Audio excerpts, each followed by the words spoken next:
All right, so we're back with a brand new game. This is 25 words or less from the Op Games or Usaopoly, depending on how you know it. This is a great party game for ages 10 and up, 4 more players, about 30 minutes, they think, per game. Basically, the way the game works is you're going to break into twos. So, 2 groups specifically, to allow yourself to play a team-based game in which you're trying to use your group to guess what the words are on a card, which we'll go over in a second.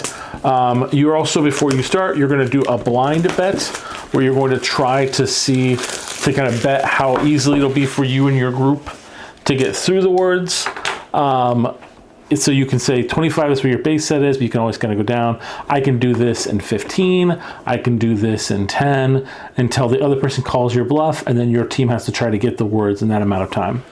So right off the bat, we've got a really nice kind of magnetic clasp folding box where the box actually also represents your kind of 25 words or less tracker as well, and a place for you to place your time stopper so you can keep track of how long you have, as well as those 25 questions.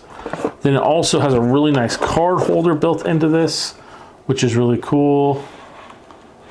But I really like just that board there with that ability to go through that.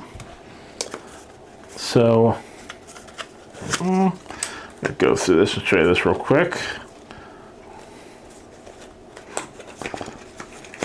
So there are a lot of cards, and the cards can actually double up. So you can choose yellow side or dark side. That's going to allow you to basically have the words you're using for. So for instance, I'm looking through this, I see cope, wonder, rum, sleeve, and fee. That would basically be the words that I would have to get my group to have to say. And so if I'm like, oh, I think I can get this done with hints or clues, and 20 clues. The other team will be like, I can do it in 10. I'm like, bet. But generally speaking, you're going to want to basically kind of give clues. You're limited with how many you can do. Of course, you also have time. So, like cope. When you're trying to convince yourself that you made the right choice, cope, great. But keep in mind, every time you use a word, the other side is going to be counting down those words, including in doubles. In fact, the only words that you don't get in trouble with are words like pass, correct, or yes. Those are the only words that will not be. So for instance, you might want to basically go a little higher if you have to say cope. Like convince yourself. Cope. So that's 2 words. So go from 25 down to 23. Awe. Wonder. Pirates. Rum. Arm cover. Sleeve. Price to pay. Fee. So that I would have only have used 9 words if in theory it got done. Now, again, if you fail, you fail. It's 1 card that both teams are betting on. But I will specifically say that to win the game, your team has to collect 10 of the cards. So it's not an easy task, and you get multiple chances. But the big thing is all about betting. You don't get to play unless you bid low enough on how many words it's going to take you. The other side calls your bluff. So there's a lot of that kind of built into the game. So keep that in mind while trying to set up your game, because if you don't get to actually ask any questions or play the game at all, you're not going to get to even try to win. Let's look at another card real quick.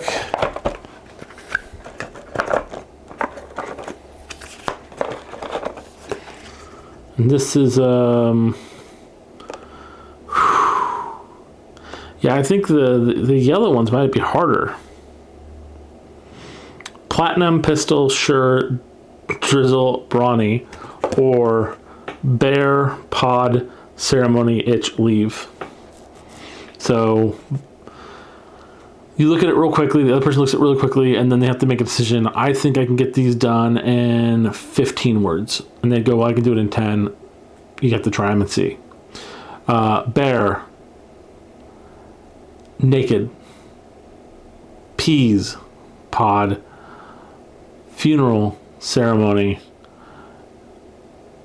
Scratch, itch. Go, leave. Now,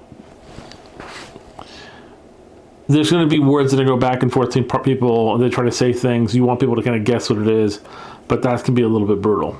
So just to consider regards to that, you want to basically kind of keep track of those counts.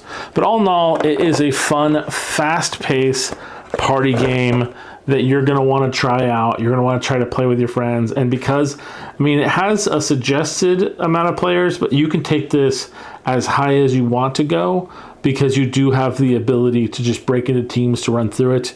And I do definitely say you're going to cycle around your guessers around the team, kind of like you would do with like Family Feud at the beginning of the round. So it's pretty straightforward. Now keep in mind, if you bid low and you fail, the other team will be able to take the card as their victory point. If it runs out of time, the other team steals the card. If you break any of the rules, the other team can steal the card. And rules specifically in the game are the don'ts, and they say don't use things like rhymes with or sounds like, don't use things like gestures, and don't use part of the answer in your clue. And they say, like, for firemen, you can't say fights fire. I guess you could say backdraft, though. There's nothing in backdraft that has fire in it. So, but yeah, that's so a lot of that has to do with that. So keep track of that and make sure that you beat your friends. Although I do have to say, I really like that magnetic seal. It really keeps the box really great, and I like the board being built into it. Hopefully you guys like this. Hope you guys pick up this game for yourself, and we'll see you guys next week for our next Rants and Review.